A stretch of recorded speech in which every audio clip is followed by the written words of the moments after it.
Today, I'll be presenting a portion of my PhD research conducted at the University of Toronto and the CP Discovery Lab. I'd like to start by having you think back over the past week about any pain that you've had. Now think about which face on the screen, moving from the left representing no pain, along to the right showing the worst pain, that represents the average pain you've had in terms of pain intensity for the past week. Cerebral palsy is the most common physical disability among children with a significant associated burden, and pain is one of the most commonly experienced symptoms. Despite the large amount of work published regarding pain, little has been done to examine the course of pain in children and youth with CP. One objective of my work and what I'm presenting today was to identify short-term pain trajectories in children and youth with CP. I conducted a 2-center cohort study recruiting children from Holland Bloorview and Grandview Kids between November 2019 and August 2020. I used several recruitment strategies, and data collection occurred at the consent baseline meeting and once weekly for 5 weeks. I had specific inclusion and exclusion criteria, and participants self-reported pain intensity using the FACES Pain Scale revised version. Models were built successively using latent class growth modeling to identify pain trajectories.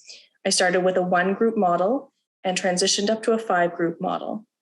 I also created spaghetti plots looking at individual variation within each group or trajectory. Moving on to the results, here's the flowchart for the study. I had 190 children eligible for in-person screening, 111 attended in-person screening, and 101 completed the baseline questionnaire. I had excellent follow-up at each time point. The mean age of children participating in the study was 13 years, and 49% were female.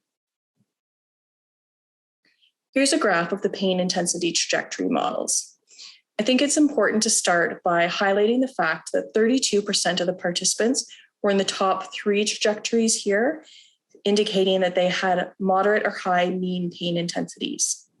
There are 3 groups with stable mean pain intensities, groups 1, 2, and 5, and 2 groups with high or moderate changing mean pain over the course of 5 weeks, and those are groups 3 and 4. Overall, the study indicates that children and youth with cerebral palsy may experience different short-term pain intensity trajectories. It helps highlight the need for regular pain assessments, which may identify those at risk for concerning pain trajectories. Without adequate knowledge of how pain changes over the short term, it can be hard to provide effective treatment and improve pain's long-term consequences.